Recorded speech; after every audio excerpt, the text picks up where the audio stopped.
In today's episode, the participation trophy generation, the AI that can't push back. You're tuning into Human Architecture Assessment, a structural evaluation of how humans and the systems around us exist and their implications. I'm your host, JAPEXJESS. The participation trophy is older than people think, and so is the damage. By the late 1980s and 1990s, the participation trophy became the cultural default. Not a rare gesture, but the rule. The rule changed from first place and first loser to everyone is a winner. What got hidden was not just the loser, but also the standard. Motivation needs something to point at, either a peer you're trying to beat or a standard you're trying to meet. The participation trophy hit both at once. Winning lost its meaning because losing was no longer possible. Or so it seemed. And work lost its meaning because the standard was no longer being measured. What was left was participation itself as the reward. If everyone wins, what is the point? That question never gets answered. It just sits there. And the generation that grew up sitting with that question learned to redirect the motivation somewhere else, or stop asking the question at all. You know, this experiment was not an accident. It had a name, funder, and institutional cover. In 1986, a California state assemblyman named John Vasconcellos convinced the governor to fund a state task force, officially named the Task Force to Promote Self-Esteem and Personal and Social Responsibility. The premise, a hypothesis at the time, that high self-regard was a kind of social vaccine. If children believed in themselves, the rest would follow. Less crime, less school underachievement, maybe even a balanced state budget. The 1989 task force report, titled The Social Importance of Self-Esteem, was promoted to the public as a scientifically validated report. It was not.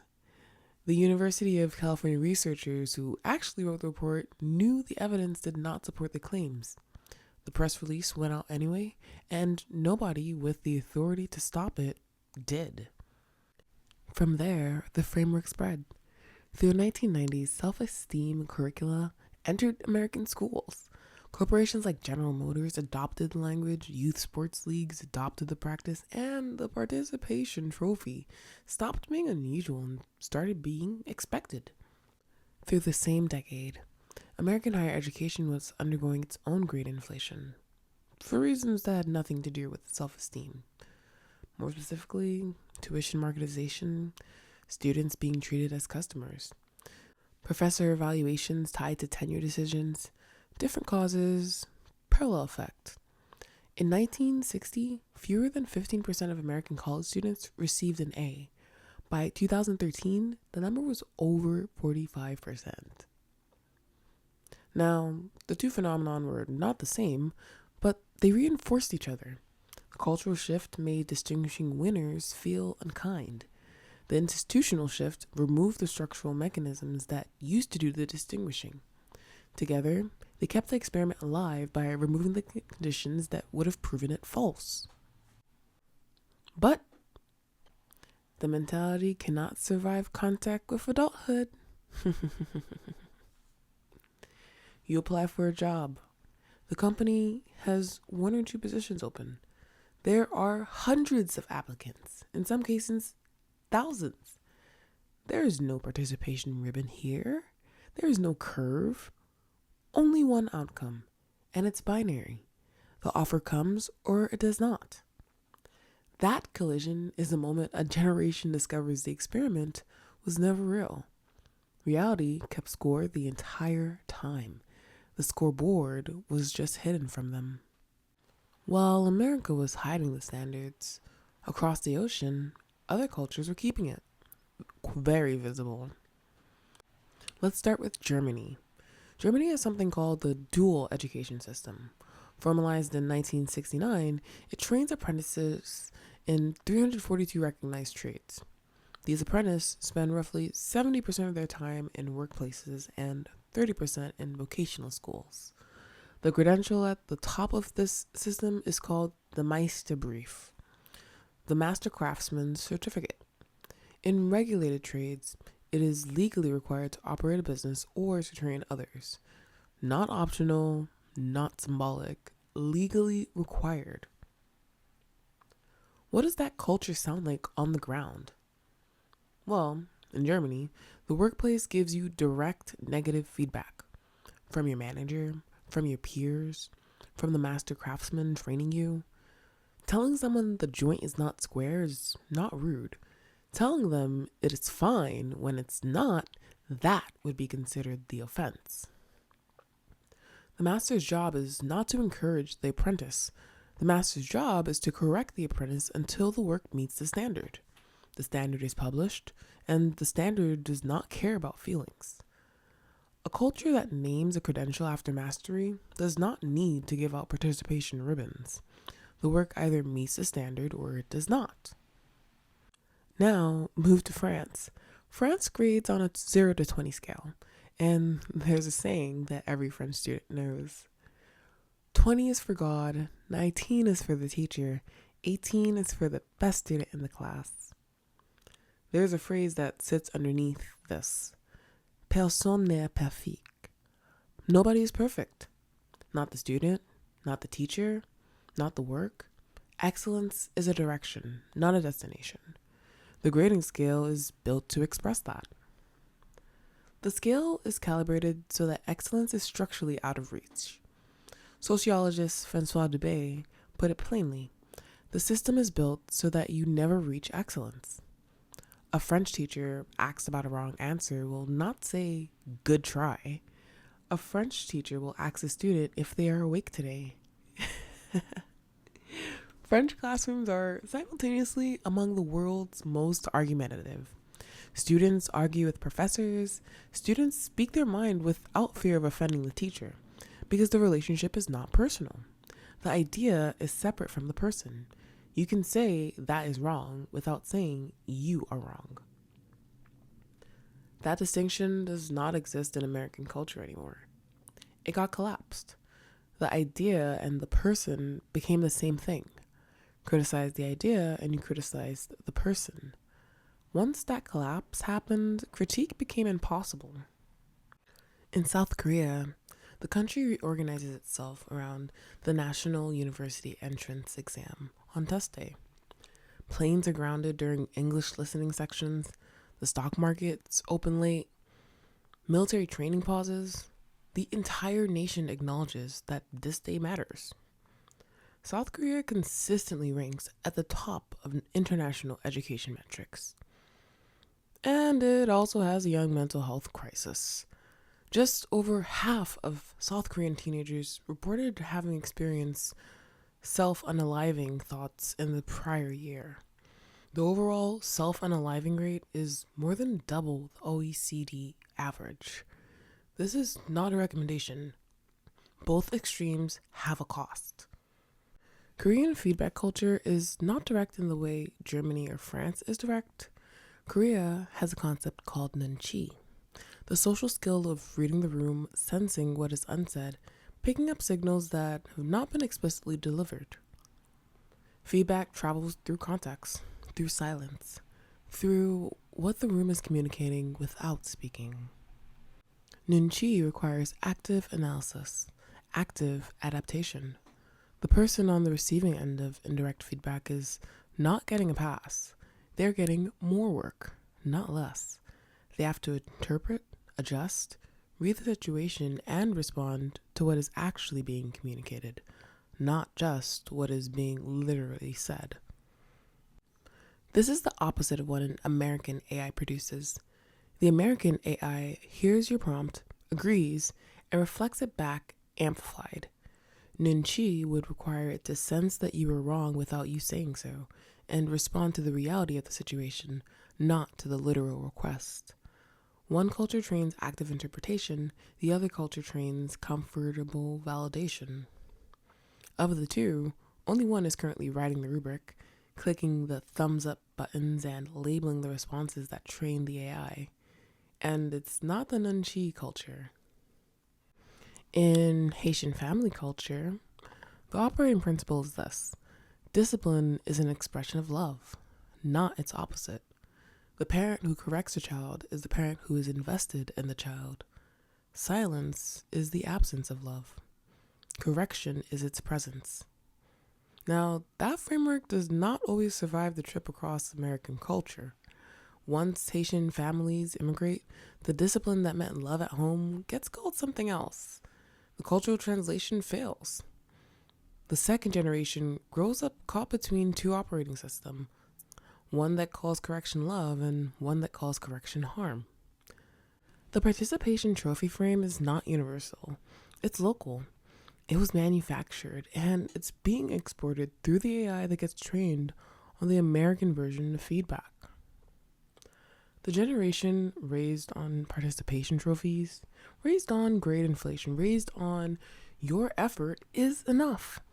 That generation is now the labor force training the AI, the thumbs up clickers, the rubric writers, the reinforcement learning human feedback contractors, the data labelers.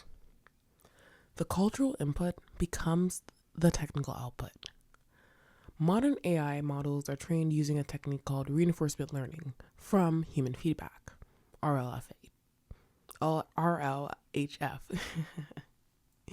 Humans rate the model's responses, thumbs up, thumbs down, and as a result, the model learns to produce responses that get thumbs up.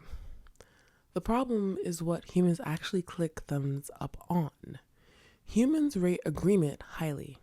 Humans rate validation highly. Humans rate you are right higher than actually you are wrong. This was documented inside the AI industry well before it became visible to the public. Anthropic researchers published their findings on this exact problem in October 2023, 18 months before the OpenAI incident.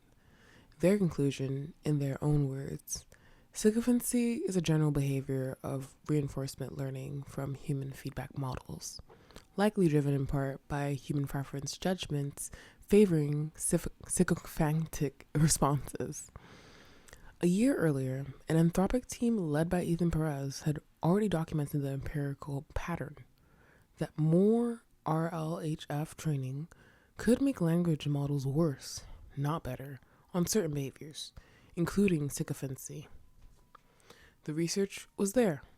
The warning was on record, and then the warning came true in front of the entire public. On April 25th, 2025, OpenAI completed a rollout of an update to GPT-4o.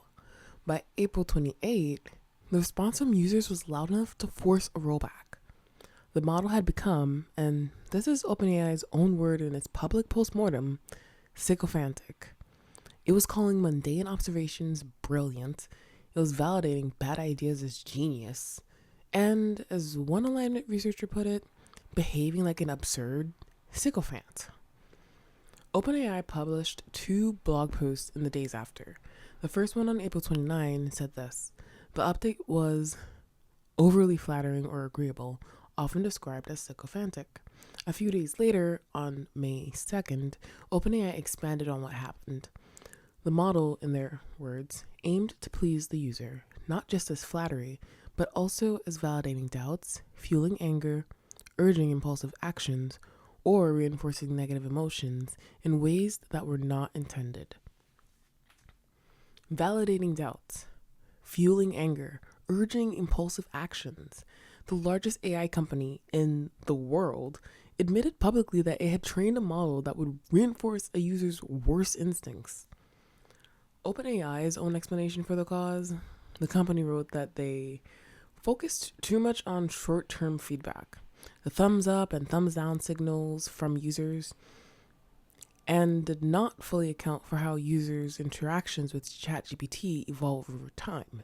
As a result, GPT-4o skewed towards responses that were overly supportive but disingenuous. That is not an accident. That is a participation trophy in code. The model learned what the culture taught. Agreement is helpfulness. Disagreement is rudeness. Validation is safety. Pushback is harm. The reinforcement learning from human feedback labor force is globally distributed. Contractors in Kenya, the Philippines, India, Venezuela, Nigeria, working alongside American annotators. But the rubrics they work against are American authored. The training corpus is over 90% English and heavily weighed toward American web content, according to Stanford's 2024 AI Index. The cultural assumption is baked in at the level of the standard. The laborers, wherever they sit physically, are evaluating responses against an American culturally definition of what counts as a good response. A model trained on French aggregation essays would push back differently. A model trained on German Meisterprüfung evaluations would push back differently. A model trained on a Haitian grandmother's corrections would push back differently. But that is not the model that got built. The model was built in the image of the culture that built it. Agreeable, encouraging, allergic to disagreement, structurally incapable of telling you that you are wrong. Engineering and culture are not separate domains. They are the same system, expressed in different forms. Every cultural pattern has a technical mirror. Every technical pattern has a cultural root. A generation that lost the capacity to receive critique built a tool that cannot deliver it. The participation trophy and the sycophantic AI are not two different problems. They are the same problem at two different layers of the stack. The cultural layer trained the technical layer. The technical layer now reinforces the cultural layer. The loop closes on itself. In episode 1, I said AI does not make you obsolete. AI makes gaps visible, and you close the gap. You become superhuman. That principle applies here too. The gap the participation trophy generation has is the capacity to receive critique. AI is now making that gap visible by becoming a perfect mirror of it. The model that cannot push back is reflecting the culture that cannot receive pushback. The gap is visible now. The question is whether anyone will close it. Validation theater is not free. It always extracts a cost. The question is from whom? The comfortable can afford to waste time on bad ideas. The comfortable can afford to be told their plan is brilliant when it's flawed because they have margin to fail and recover. The people who do not have that margin pay differently. The people with one real shot. The people whose bad idea, validated by a culture that will not correct them and a tool that will not either, costs them the only opportunity they had. That is the loop closing. The culture that taught everyone to validate built the AI that validates everyone. And the people most harmed by it are the ones who needed honest feedback the most. The participation trophy was sold as kindness. It was always a tax. And the tax just falls hardest on the people who can least afford to pay it. Now, there is a fine line between constructive criticism and bullying, between feedback meant to help someone grow and gaslighting dressed up as honesty, between holding someone to a real standard and moving the goalpost every time they reach for it. That line is real, and the participation trophy generation is not wrong to have felt the wrong side of it. A lot of what got called tough love was actually contempt. A lot of what got called honest feedback was actually a power play. A lot of what got called I'm just telling it like it was actually permission to be cruel. But the most important critic you will ever face is not external. It's you. The person you think you are.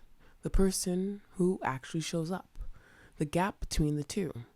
That gap is where the real work lives. And the participation trophy generation was trained to never look at it, because looking at it feels bad, and if it feels bad, the operating principle says it isn't real. But that gap is the most real thing about you. It's the only thing that tells you the truth about whether you are becoming who you said you wanted to be, or whether you're telling yourself a story the evidence does not support. The work is not just to receive critique from others. The work is to know yourself well enough to recognize when you're lying to yourself. To sit in the discomfort of that recognition and to let that discomfort move you forward instead of being smoothed over. This is what the participation trophy framework cost. It promoted feeling good at all costs because you tried. But feeling happy is not the same as feeling fulfilled. Happiness can be manufactured. Validation can produce it. A culture that hands out trophies can flood you with it. Fulfillment is different. Fulfillment requires the gap between who you say you are and who you actually are to close, not widen. And the only way to close it is to see it. The only way to see it is to recognize its truth, even when the truth is uncomfortable, especially when it's uncomfortable. When did you last hear no and learn something from it? When did you last sit with a piece of critique that hurt and let it change you? When did you last let someone or something tell you that you were wrong and recognize that they're trying to help you, not hurt you? When did you last let yourself tell you that you were wrong? The capacity to grow is bred from the discernment of real critique. That's it for this episode. And remember, people make excuses for what they want. What do your excuses reveal?